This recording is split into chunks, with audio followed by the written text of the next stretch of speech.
A completely black frame with no visible content or imagery. Well, good afternoon, everyone, and welcome to the Tent of Many Voices. The Tent of Many Voices is part of the core Discovery 2 traveling Lewis and Clark exhibit. This is a national traveling exhibit. It's a multi-agency federal exhibit, with the National Park Service being the lead agency. This exhibit's been traveling since January of 2003. Will continue to travel through October of 2006 during the 4 years of the Bicentennial of the Lewis and Clark expedition. What we do here in the Tent of Many Voices is we invite in a wide variety of presenters to share both different aspects of that Lewis and Clark expedition and also to talk about the culture and history of these various American Indian nations that had been living here for thousands of years before the arrival of Lewis and Clark. And this afternoon we have with us Louis Pitt Jr., who is director of, I lost the title again. Government Affairs and Planning at the Warm Springs Reservation. We know her about 4 times, I still can't get it quite right. Director of Government Affairs and Planning at the Warm Springs Reservation. He is Wasco on his father's side from the area. So we've got the area from here down the coast covered with that. His mother is from upriver. So he has culture and historical connections to a lot of the Columbia River Basin. He's going to talk about treaty perspectives from the time of Jefferson to the modern era. So let's give him a warm welcome here to the Tent of Many Voices.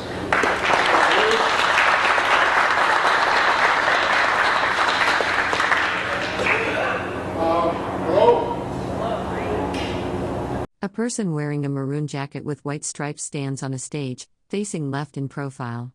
Behind them is a projection screen and a table with a water bottle and tablet. Text on a banner reads partially visible words related to agriculture and the Army. My Indian name is Schmidt. My mother gave me that name. That does have a meaning. It means I'm learning my lesson. And so my parents are both gone, so I'm glad I'm sure they're happy that I am learning my lesson. I am, my dad's people were the Waltlala Cascade people. He was enrolled in the Yakima Indian Nation, the contemporary nation that's located north of here.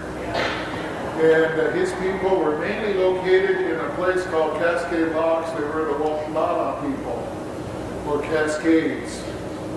And my mother's people were more of the Warm Springs people upriver, up towards the Celilo area, where the Indian nation's edges were, kind of moved back and forth, but it was approximately about from here you add on 7 miles, it would be about 12 miles up and all the way up to Celilo is the boundary, kind of an overlapping boundary. And the Wasco folks, they're on the other side, went further up to a place called Nickluidix.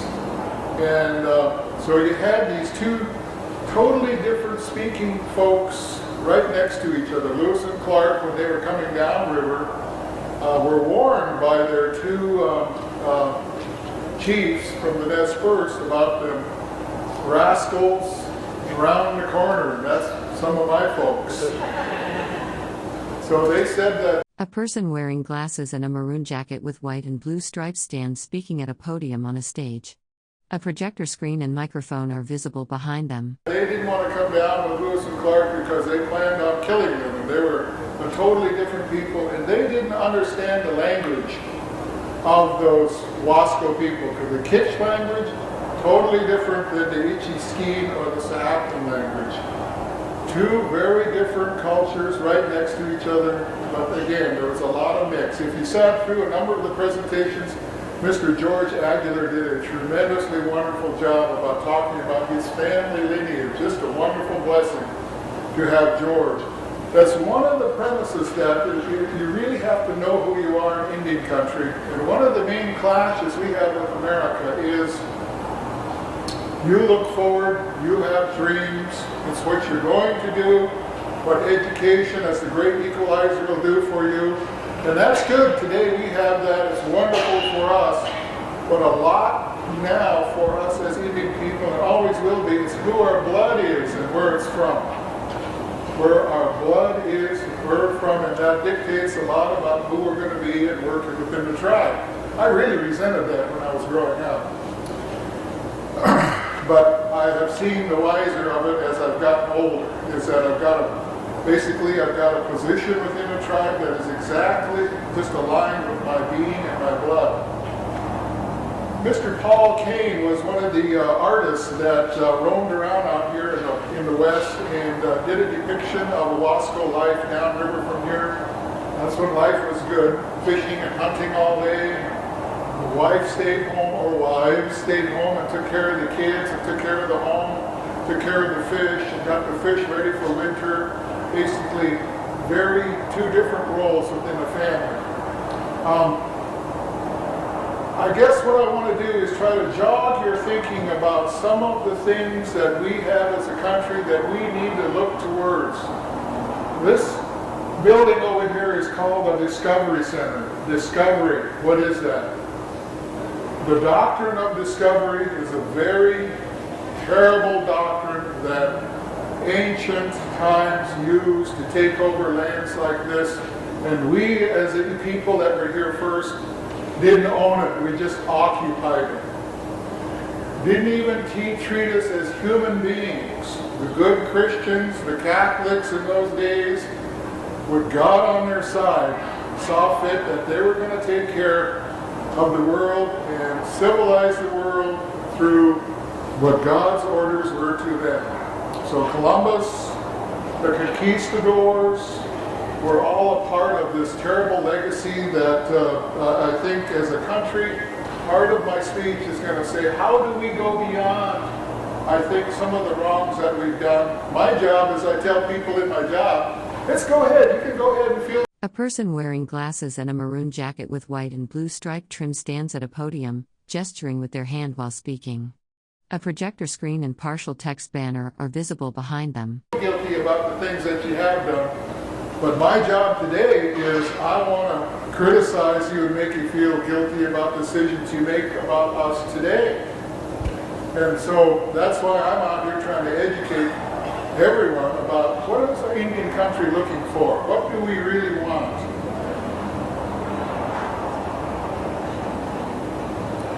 Life is good. Look at this.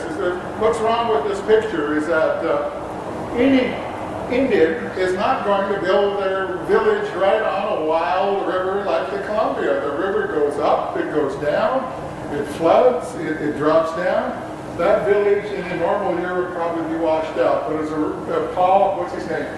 John Nix did a drawing of this. But it does show the plank houses. We had a difference of structures, grass houses. We had villages up above that were made out of tules. Down below here we had structures. Lewis Clark said, hey, this is the first structure, a house structure that fit his definition because it was square of what a house was, and since they left Illinois. So again, a lot of cultural bias in that statement, and so. A person wearing a maroon jacket with white stripes stands indoors facing a wooden door or panel marked with letters. A glass of milk sits on a surface to the left. These were some of the plank houses. Plank houses were built from here down. Some of them were subterranean houses that were built, depended on the chief. We worried about the continued pushing into this area by our natural enemies, if you want to call them that, is the Shoshones, the Bannocks, the Paiutes, that you had to really be fortified if you wanted to live on this side of the river. So in this area, most of our villages were over there. This area right here is a Wasco area. The villages of the Cluidics is up there. Wasco, the Twinquat, the Kaklasco, the Whatsucks. And there was actually two Wascos. There's a Wasco fishing area I guess you had to, when you say the word, you had to say it in the same sentence with a fish right after it, and then you knew it was the upper fishing site of Wasco. And then on the other side, again, a number of other villages. And I'll show you here where we had villages up and down the river. And again, there was a number of villages upriver. There's the famous Wakemup. It was a village, and it's one of the most famous archaeology sites because there was so much information gained out of that site. 1855, the U.S. Army, on their way out of town, did two things. They destroyed the houses here because they didn't want people, the Indians, to use them as fortifications against them in case a war broke out and we joined in. And then they destroyed Wakemup, this literally razed it right to the ground, and we never rebuilt there because it just was kind of disheartening that they would do something almost just for fun. So a lot of conflict going on at the time. Here's another one of our differences. We had the great Chief Delvis Heath, the chief of the Warm Springs. Now remember, this is Wasco country. His people are up around the corner. They have different tribes up there with different names. His tribes are the Tenino, the Hawaiian, right there in Sililo. There was a powwow this weekend. And the Halloween powwow, something to have fun with and then teach the kids is the real point. And then the Doxpus people, and then more inland were the Thai people. For the Wasco folks, the contemporary name is called the Dalles Wasco. And then you have the Dog River or the Hood River Wascos, and then the Wallflala people. So again, totally people, one of my coworkers came in and told me, oh, these darn Wascos. A person wearing glasses and a maroon jacket with blue and white stripes stands in front of a projection screen displaying botanical illustrations.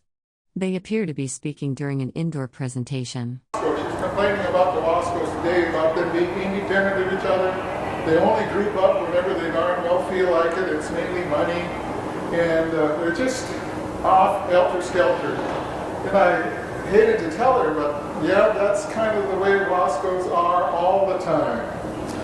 And the Warm Springs folks they love to group up more. They're more tribal than us downriver Wascos.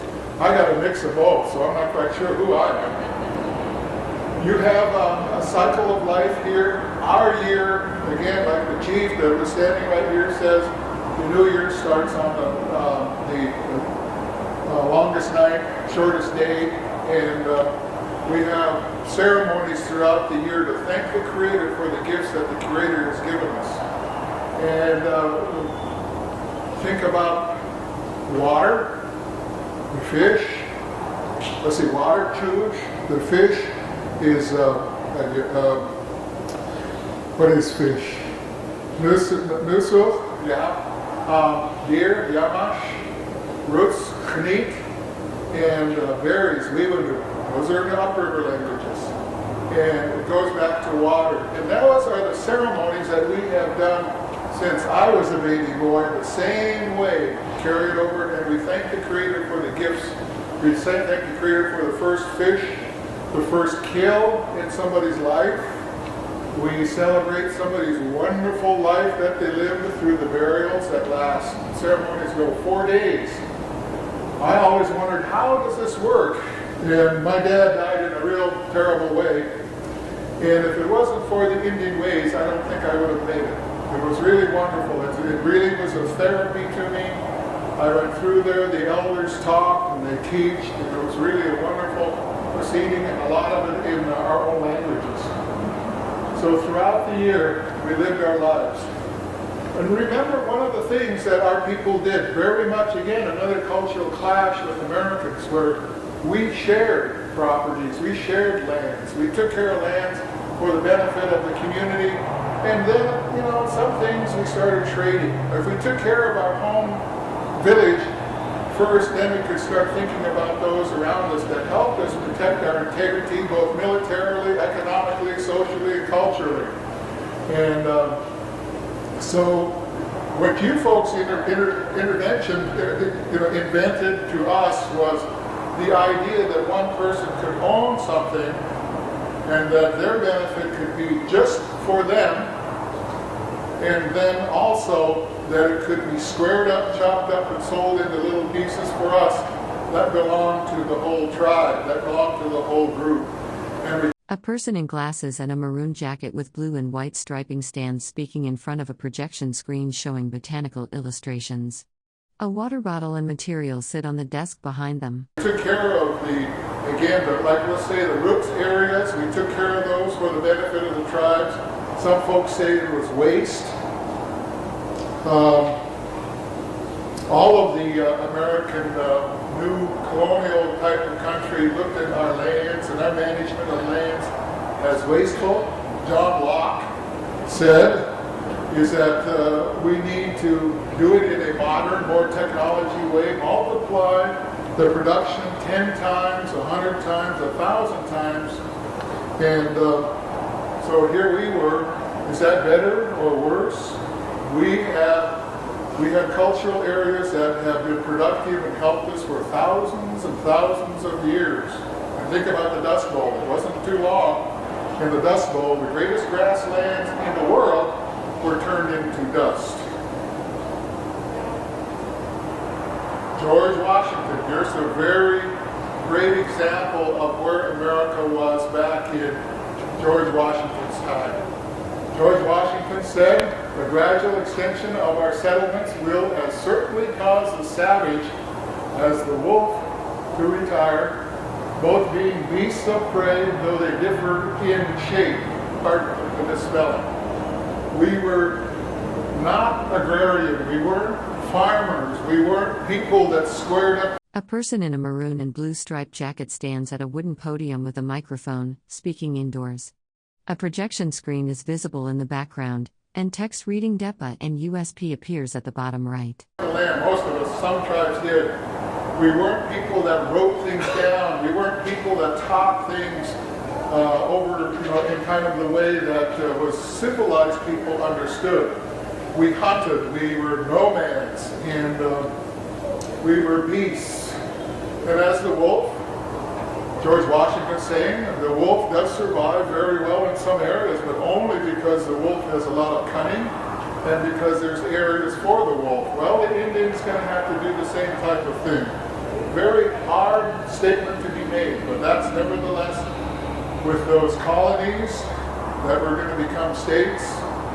And the dream that later the real myth builder, the real storyteller, Thomas Jefferson, is going to be talking about the lands that aren't the United States yet as a garden, a wonderful garden. And I forgot to put the quote up here. In the same era, to leave them in possession of their country was to leave the country a wilderness. Wilderness, again, equated to wild, evil, a waste. The Doctrine of Discovery is loud and clear. Discoverers have the ultimate dominion over Indian lands. This court case is a part of a three-part thing that Indian law you have to study. I'm not a lawyer, I'm a layman on that. But the ultimate dominion, how could they? I can't understand the tremendous leap of looking at us as being owners of the land for thousands of years to just become, again, subordinate to these powers. In this case, it would be, I think the first case was like with England, and then it gradually became the United States, that they had ultimate dominion over us. Our people had roamed on this land free for thousands of years. How can somebody say we didn't own it? The Creator gave us these lands. Did we have title? Yes. We control these areas here. If and when you came down river like Lewis and Clark did, they had to pay their toll to get through our country. They had to pay our people to get some help. When we traded, they had to pay our price. They didn't like those darn Indians. They just, these folks asked for real high prices. Who do they think they are? We were used to. A person wearing glasses and a maroon jacket with striped trim speaks and gestures with their hands while standing indoors. Behind them is a wooden podium and a projection screen showing text that begins "Depart" in US for "and depart me." Trading with these real hard-nosed downriver Indians and those other folks, and then north and south, the tremendous mark here of trade, economic trade happening right in here, both east and west, north and south. This is, George had this picture up, a Wasco fella, I'd have to look it up, but Wasco fella, he talked about the foreheads of the Wasco people, very proud people. Our folks were rounded up in 1855 is Phil Sheridan had a skirmish with our folks, and we had 9 folks that Phil Sheridan executed downriver at Cascade Locks. Chief Chenoweth was one of them, and some of our relatives. There's a wonderful book that my relative Chuck Williams does on the Bridge of the Gods, Mountain of Fire.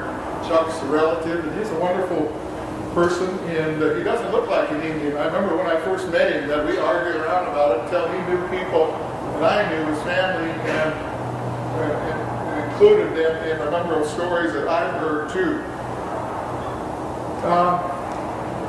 Virginia Miller, she was the son or the daughter of Chief Chenoweth, who was murdered, and she had her own version of murder, was executed.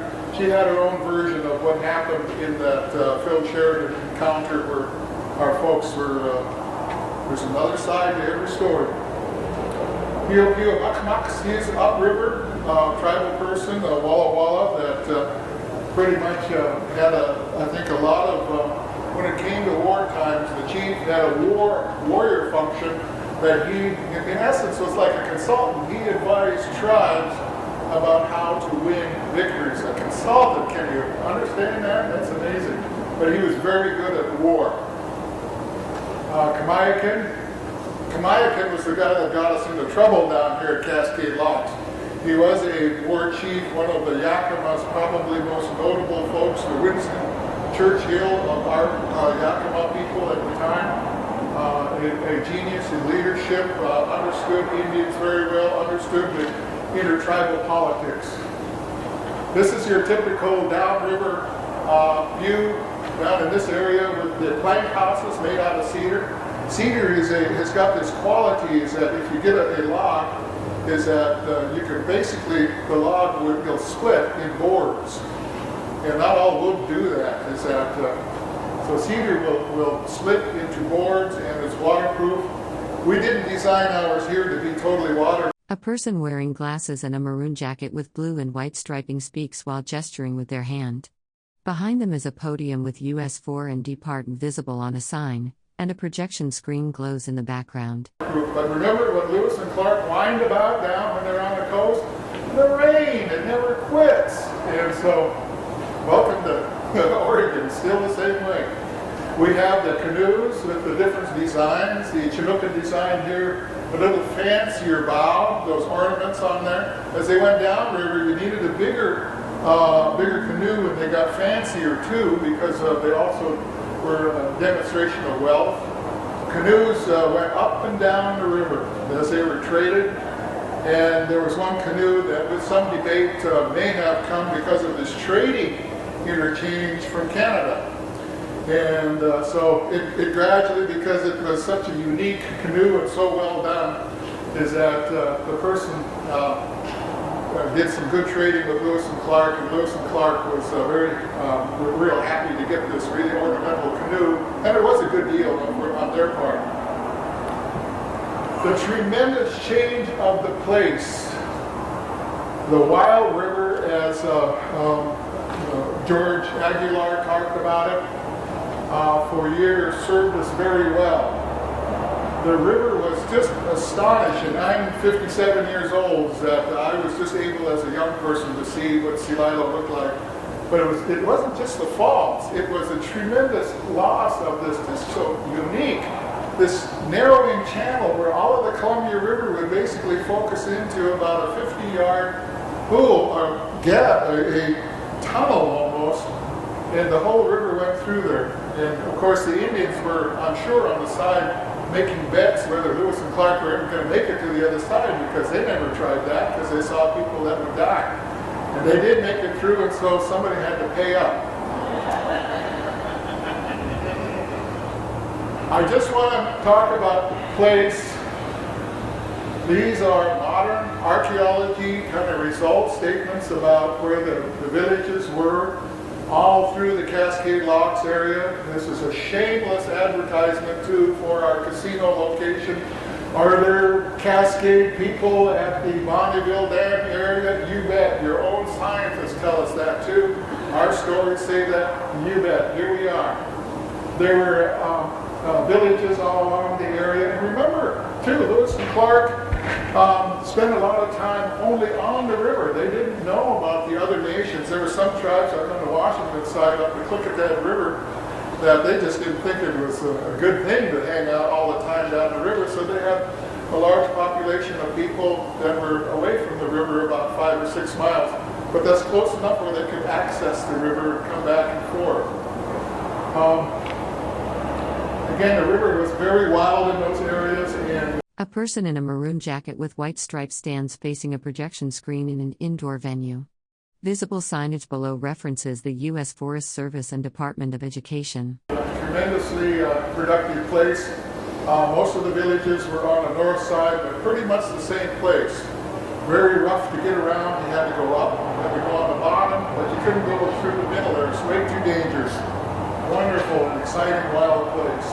Upriver, coming back upriver, you can see where the Dalles is the Dalles today is right here. Bonneville Dam, Dalles Dam right there. Celilo would be right about here. Where we are is right on top. I've got those marked because I'm arguing around with the debating, hopefully, a civil way with the Discovery Center about changing their name to maybe a more appropriate name of the villages that were in this area. So again, take a look, see at that. Is that all up and down the river, for whatever purposes, we have villages. Friendly Village is right there. That's where Lewis and Clark dropped into. It's also a place called Doug's Beach now, where windsurfers. I got involved, that's my job today. I go out there and I make sure, listen folks, is that your recreation is wonderful, it's all that, but you're not going to destroy these cultural resources. They're cultural resources to you, but they're sacred resources to me. You better take it easy. So I was able to bluff them long enough to get tribal support to come in and help, and we have a strip that goes right down the middle of the site where they can go and access their their windsurfing sites. I do the same thing down at another place called Spring Creek, where we control the windsurfers to be more consistent and aligned with the fishermen, not to get in the way of our fishermen. We have Memaloose Islands. Lewis and Clark talked about, I don't even know how to say it, sepulchres. They're islands of the dead. Memaloose means islands of the dead. There's another one right there. Those are places where the Wasco people buried their folks. The last thing those folks wanted was to be put in the ground. They got put in the vaults. And that was one of the last things, according to Mr. Williams' book, talks about Chief Chenoweth was very concerned about being put into the ground. That scared him more than getting shot. He wanted to be out on the open ground.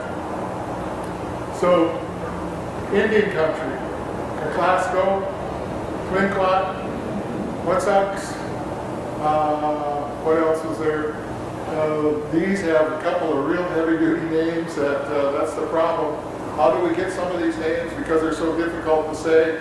Well, that's one of those things as a country we need to think about, is that the real truth, I think there's some things that are so wonderful there that we have to just learn things to be. A person wearing glasses and a maroon jacket with blue and white stripes stands at a podium in front of a projection screen. Text visible on the left reads U.S. Forest and Department. Easy? I think that's part of our problem. Life is too easy for us on some fronts. See, here's the other Wasco. There's a Wasco right there, and there's a Wasco upriver, which would be right about there. And that's where that Wasco is. That's the fishing Wasco. And all along there, where those narrow Indian made a lot of money off of the other folks, is that there were villages along there because, again, it was a wonderful, productive fishing site. Here's a modern, again, view of archaeologists. I am going to be talking probably somewhere downriver. I got a kick out of a Warm Springs person that was here. It was all downriver to him when he was here. I don't know who that was downriver, this was downriver. I got a kick out. No wonder those guys get lost. These are all Kitch speakers here. They're all the people that speak the language of the Dalles. That's where we are now, the Dog River and the Cascade Waklalas. Clackamas speak, would speak the same language of Kitch. Claviwalas, the Mogomas, Skiloots, Cathlamet, Clatsips. We didn't get along with those folks all the time because, who does? You get along with your in-laws, you get along with your brother and your sister, not all the time. But same language, same type of houses, a lot of same customs, a lot of same religions. But again, later in time, when the U.S. government in their wisdom saw putting us, move them over here, move this bunch over there to that reservation, this over here to that reservation. Most of these folks came over here to Warm Springs. Some of them went over to Yakima. Some of them went over to the Siletz and the Grand Ronde reservations. The chief the other day talked about two brothers, one enrolled in Yakima, one enrolled in Warm Springs. And they were the same family. So that's part of our challenge is to how do we work with folks now that our new reality is we get more done with us working as a confederacy, more of a corporate approach.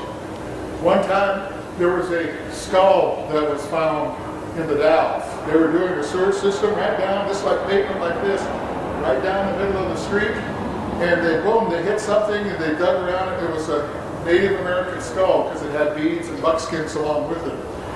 Somehow or another it ended up in Yakima, the skull. So A person wearing glasses and a maroon jacket with blue and white striped trim stands speaking in front of a projector screen and wooden podium. Text visible on a sign behind them includes US and DEPA. Archaeologist, he's Louis, he calls me up and says, we're going to sue them. They violated two federal laws and about 3 state laws. We're not going to sue our relatives. We invoke traditional law. I call them up. I say, hey, Uncle. Hey, Uncle, I think we better complete the work on my brother. And we need to bring them back on home here. We have the buckskins and we have the toolies, and our chief wants to meet as soon as we can. What time? We got next week, Wednesday. We did too. And we got it together under tribal traditional law and took care of that person, buckskins and everything. That's back, I don't know if you folks knew me back when I would drive up and down the river with my car full of tule mats and buckskins to make sure this would happen and be ready. Both tribes, the Warm Springs and the Wasco, needed both of those. So the Indian law, like some folks are talking about Indian law being dead, Indian ways, traditional, Tamalwit, they call it upstream. The Wascos call it tie-e stumped. Tie-e stumped. Wow. That's one of the easier Wasco words, is that it's the authority that the land has towards us. The land has authority our way. We have authority of the land has authority over us. If you're going to be one of those Lewis and Clark groupies and you're going to go down river, is that here's some of the tribes downriver. I'm working with the Halem Clatsop gentleman by the name of Dick Bash. These are his 2 tribes. Is that there's the Killamooks. They call them Tillamook's these days, Tuolumnes. All words that you hear, Yam Hills, all very Native American words. The Molalla people pushed over here for a while until we got the numbers and we pushed them back. Does that give them rights over here? Well, we only know for sure it gives them some relatives over there. Here's another modern depiction, again, of another person. Look at that language group right there, all the way to the coast. The Tide people, the Tenino, the Doxpus, the Wyans, the Wascos, again, the 3 tribes, they forget the Dog River Wascos, the Clackamas, again, relatives. is that, but again, how do we work this out? Well, we got to talk to it. They have to know who they are downriver. We know who we are upriver. And look at this, 13 different bands of Paiutes in the state of Oregon. How many people know that? We worked with a repatriation with the Wasco tribal folks at Lake Aber down here by Lakeview. There was a burial that happened, and then when they were trying to... A person wearing glasses and a maroon jacket with blue and white striping speaks while gesturing with their hands. Behind them, a projected image shows a map outline, and text on a banner below lists government departments. Make things better for ducks. They unearthed this burial, and I heard about it. I was coming down the elevator, the door opened, there's this great big tall state historical preservation guy. Louis, we didn't mean to do it, we didn't mean to do it. Whoa, whoa, whoa, what? What didn't you mean to do? We issued a permit for them down here, but they didn't follow the permit, he said. And so, how did we go about doing that? Look at our reservation is way up here. Well, we have 3 tribes, Warm Springs, Wasco, and Paiute. And the Paiute folks haven't really broken themselves specifically about who the blood is on our reservation. They chose to try to work with their relatives down here. And one of our guys says, wait a minute, a council. We have 11-member council. They going to take a vote on this, but I don't think they have any rights, one of our people says, because they didn't sign the treaty down here in 1855. But the new tool that we have to help our own tribal folks is the tribal constitution. It said every tribal member will have an equal opportunity to the economic and all the services of the tribe. So all of our Paiute folks could access our attorney, they could access me, they wanted to use me to help put a solution to this, and so we were able to get money to help protect the place, we were able to get authority to help protect the place. Violators were cornered and taken care of, and that place, I think, today is being protected. Way out of our area here, way out of this. Well, we don't care. If we want to take care of business, we have to take care of business as Indians, not as a kind of contemporary corporations. Take a look at this. These are the lands that we gave to the United States. 10 million acres of Warm Springs on roughly, our reservation is roughly from that end to there is about 70 miles to the river. We have 650,000 acre reservation from Cascade Locks to 44th parallel, to Blue Mountains, Willow Creek, and the Columbia River. 10 million acres we gave to the United States. The United States didn't give us anything. We gave up title to the United States in return for treaty rights. Treaty right to fish, to hunt, to gather roots, to gather berries, and pasture our stocks. And it's a contract. Anything you don't give up in negotiations, you still have. So our way of life we preserve. Well, count that 10 million acres plus the 12 million that the Yakima gave, the 8 or 9 million that the Umatillus gave, and the about 40 million acres that the Nez Perce claimed at one time. Nez Perce were very good to Lewis and Clark. Did that make any difference? Not at all. They were in the way. They were directly in the way. Gold was discovered. The reservation got smaller and smaller. A person wearing glasses and a burgundy jacket with blue and white striped trim stands speaking in an indoor setting with a projector screen visible on the right side. Smaller. Chief Joseph, land down here, I think there was a battle to protect that. It's still happening. So Nez Perce people, again, one way to tell how people are doing in Indian country is how much land do you have on your reservation that's under tribal control or ownership? About 15%. About 60%, about 50%. Under tribal ownership or control, 99%. Yeah. I might hurt my shoulder, pat myself on the back on that one. And again, we have different rights all through this area that we gave to the United States and even outside of it, called usual and custom. We fish at Willamette Falls, Oregon City. We go down in Tony Farquet's country over there, and hey Tony, and Tony has come back to us with evidence of our people being there. Our folks still go there. And down here in Eugene, the same type of thing. Folks traded down there and did some fishing, stayed. tremendous roots in this area, great hunting over here, and we have to partner with the Umatillas, and we share certain areas, and we go pick berries up here in a place called Trout Lake. And so how much have we given? I remember I was mad at somebody from Hood River that says, well, on this economic venture at Cascade Locks. A person wearing glasses and a maroon jacket with white stripes stands on a stage, speaking. Behind them is a projection screen and a wall displaying text listing various government agencies and departments. What do we get out of this from the Indians? They say, well, what perspective do you want to put it in? If you put it in the big one, everything you got in the way of land and water you got from us. So let's start there, okay? So this is what the reservation looks like. We have 650,000 acres given to us by the U.S. government. Said, no. We reserve exclusive title of that. If anybody gave it to us, in our opinion, our belief system says the Creator gave that to us. We formalize that with legal structure and trust language and such with the U.S. government because we weren't quite sure what was going to happen. We have roughly 70,000 acres of lands that we put into wilderness status. All of our riparian zones are protected because that's a great investment into the future. We're not sure how those systems work, so why mess with them? And we have 300,000 acres of forest, with about 270,000 that's commercial. We have a thing that on our reservation that I push is Governor Kitzhaber in the state of Oregon was bragging about the restoration of the Grand Ronde Valley and river system and the Alsea down here to restore them because they're unproductive and broken.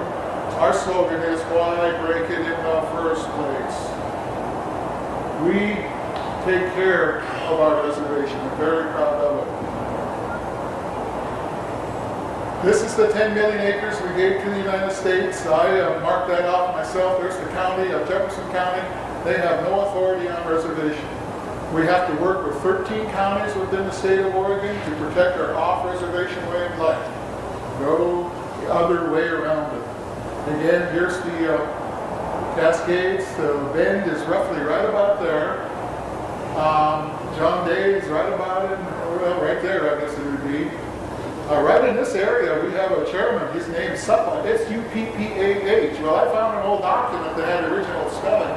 It's Suppah, T-S-O-P-P-A, Suppah. And his people are from right in there, and they mingled with the Umatillas. So he's got a Yakima wife right now, so he's got the bases covered in this area.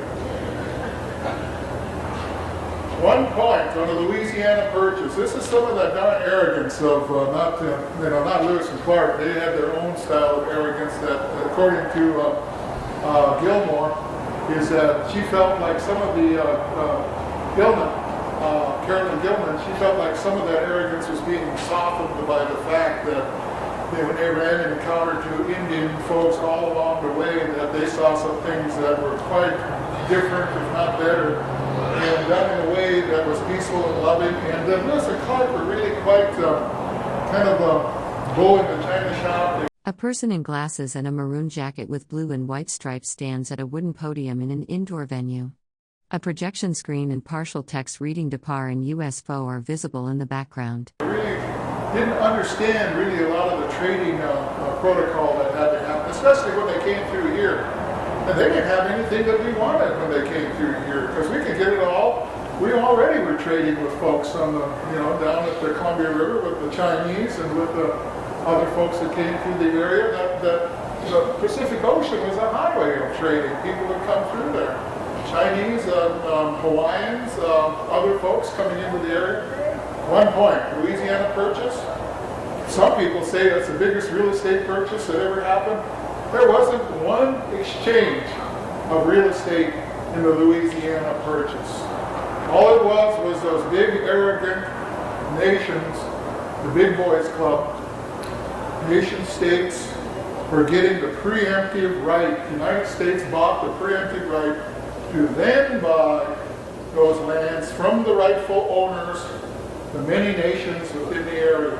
It took them 100 and some years, either through war, treaties, or just simply taking the lands, to then negotiate with the landowners. Same thing over here in Oregon is Oregon's territorial history is really something too. The first territorial court cases by a guy by the name of George H. Williams were, it's amazing, I would never have believed this, were slavery cases to free the black people. That was this guy black? Was Oregon as a territory? Was it slaves to be free or not? There's a place called Rush Prairie that was where black people would group up to try to figure out the lay of the land, how safe it was to either be free or not free, because some places it wasn't healthy for a black person to be free. So again, Louisiana Purchase, they had to buy the lands from the rightful owners after the purchase in 1803. Thomas Jefferson, this is kind of, I read about Tony, you were talking about how many books have you read. I read about 15 books on Jefferson. I went to the Powell's bookstore. I figured there'd be a nice little section on Thomas Jefferson. No. They have 3 aisles on both sides, 12 feet high. 3 aisles, nothing but Thomas Jefferson. Just wow.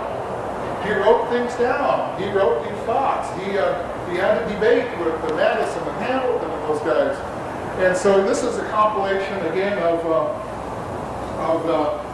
one of the writers. I didn't bring it with me, but his writings, a belief that people are capable of self-government, a belief in decentralized small government units, and a belief in the need for public deliberation and civic education through participation in politics. Is that America? Sort of, yeah. Yeah, could be, yeah. A person wearing glasses and a maroon jacket with white stripes stands at a wooden podium, holding papers. Behind them is a projection screen and a banner reading Department and U.S. Forest S and Department O and Bureau. Some places it is, some places we're falling far short. Yeah, I love this one. We all have a little radical blood in us. I hold it that a little rebellion now and then is a good thing. It's necessary in a political world that storms in the physical. And that was a statement that Thomas Jefferson and Matthews wrote about that in some of his more radical views of things. So Thomas Jefferson, and remember what people said about Thomas Jefferson. He never left his home over there on the East Coast. He just stood over there, but he learned a lot and read a lot. And he had a sense and feeling, and he was a myth builder, a story builder that created a lot of dreams in our folks' head about pushing west. One of the guys has a story about what they talked about the Willamette Valley. They said the Willamette Valley is such a productive place, that's where the pigs cook themselves. Unfinished revolution. That's who we are. This is a part of that unfinished revolution. That's why I talk about greatness. Part of the challenge of us as Americans is needing to accept the diversity, not only out of country, but in country. We are a nation within a nation. You can discriminate against me in 2 ways. One is you don't like my color, my hair, my attitude. A person wearing glasses and a maroon jacket with white and blue striping speaks while gesturing with their hands. They stand in front of a podium in what appears to be an indoor presentation space, with a projection screen visible behind them. That's too bad. We can't do anything with that. Or you can attack my form of government that I work with. So beware of how you impact our tribal governments. Here's the Dalles, 1884. There's, let me see if I can get back here. There's Mill Creek. Our treaty was signed right in here, Treaty of 1855. Wow, what a place. Trinquoit right there, Wasco was right here as a village. Kaclasco is right there. What's up? I don't know if it's on here. I think it's right here. Oh, it's right here. Right here. What's up? It's right by the Suford. There's a fisheries plant right there where a guy by the name of Suford became a millionaire. Where are we going? The next 200 years? This says it more than any way I could say. This is the chairman on the East Coast who says, a casino is not a statement of who we are, but only a means to get us where we want to be. We had tried poverty for 200 years, so we decided to try something else. Isn't that a wonderful statement? All right, we've had enough of your poverty. We're going to try something else. So I really appreciate, I'm not sure, if I kept the threads going. I have a lot of problem with, I think, the legal fictions that have been created by our attorneys in the United States pertaining to Native Americans. And that's something we need to look at down the road to become better. Lewis and Clark encountered various cultures and was, I think, more impacted by those cultures they ran into than they did otherwise. Changes came later. Tremendous changes came later. Free-flowing river into pools with trout fish, warm water fish, incredible lands that were. A person wearing glasses and a maroon jacket with blue and white striping stands speaking near a podium. Behind them, a projection screen displays text, and a chalkboard lists government departments including the Forest Service and Bureau of Indian Affairs. Huckleberry fields and root areas turned into anything but productive for our way of life. Tremendous change. And we're in it together. Chief Seattle said, we need to work together. And again, that unfinished experiment that the great Thomas Jefferson talked about, that's where we are now. And so please, just the next 200 years, sure some of us are going to be around yet 200 years, but the idea is that the legacies that we leave, we need to start thinking about today. So that's all I have, and I sure appreciate it. I'm not sure if we have time for questions or not.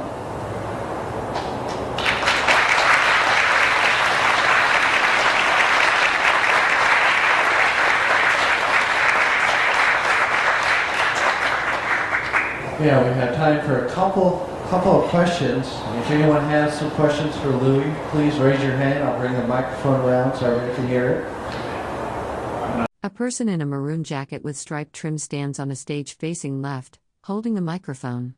Behind them is a projection screen and a list of government departments and agencies displayed on the wall. I'm not sure why the land was moved back to the United States. What was the reason for that? Being back with 80% of the land? Why we gave land to the United States? Yes. We needed it back to the United States. Yes. Well, it wasn't back to. It was to. The United States never owned it in the first place, so it was our owning it. That's number one step. They acknowledged that. It was the deal that was struck, and as people talked about the Moccasin Grapevine, we heard of the tremendous interactions that were happening that were real brutal towards the Indians, and we heard about the numbers that were happening. The West was changing, a tremendous influx pursuing the American dream, the garden. And so we saw things were changing. Our own people, our own folks that were future seers saw a tremendous change, and we made the best deal we could. And a treaty we negotiated is still our challenge, is to try to get the United States to live up to it, and that's where the land was given to the counties, and getting you folks as state citizens, county citizens to live up to that deal too. So is this the best deal we could cut? That was where we're at. Okay, we probably have time for one more question for Louis. I was just curious when you showed. A person in a red and white striped jacket stands at a microphone on a stage. Behind them is a projection screen displaying text, and a backdrop lists various U.S. government departments and agencies. The map and how much of the land is in the reservations was controlled by the tribes. And you were saying Warm Springs was 99%. Sure. What happened in the other reservations? Oh, yes. Well, one of the things was the luck of the draw, is where were the easiest passages to get to the garden? And some of those tribes that were in the way were the unlucky ones, Indian ones. Nez Perce is that basically gold was what really split them up. They were in the way. Umatilla is, again, they're right along the Oregon Trail. The Yakimas made war. The Yakimas have some of the best agricultural lands in the Pacific Northwest. A person wearing glasses and a maroon jacket with white and blue striping stands on a stage, gesturing while speaking.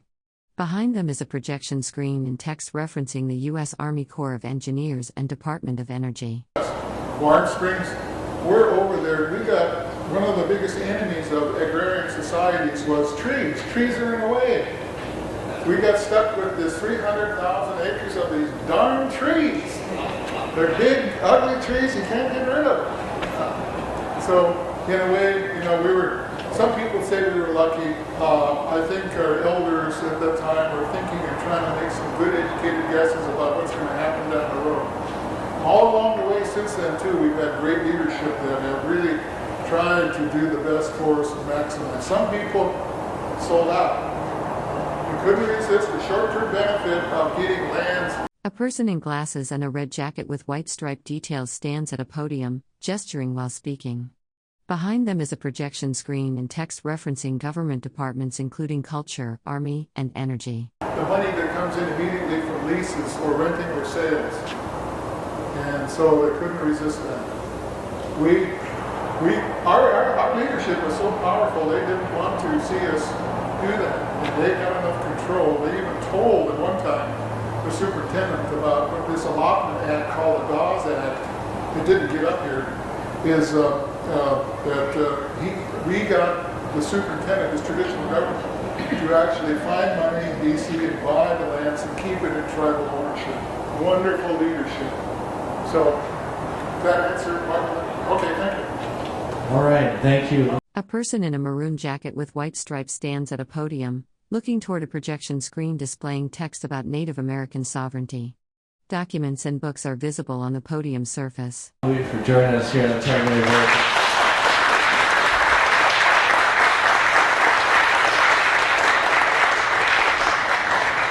And Louis will be presenting the 10-minute voices again tomorrow afternoon. I think it's at 3 o'clock.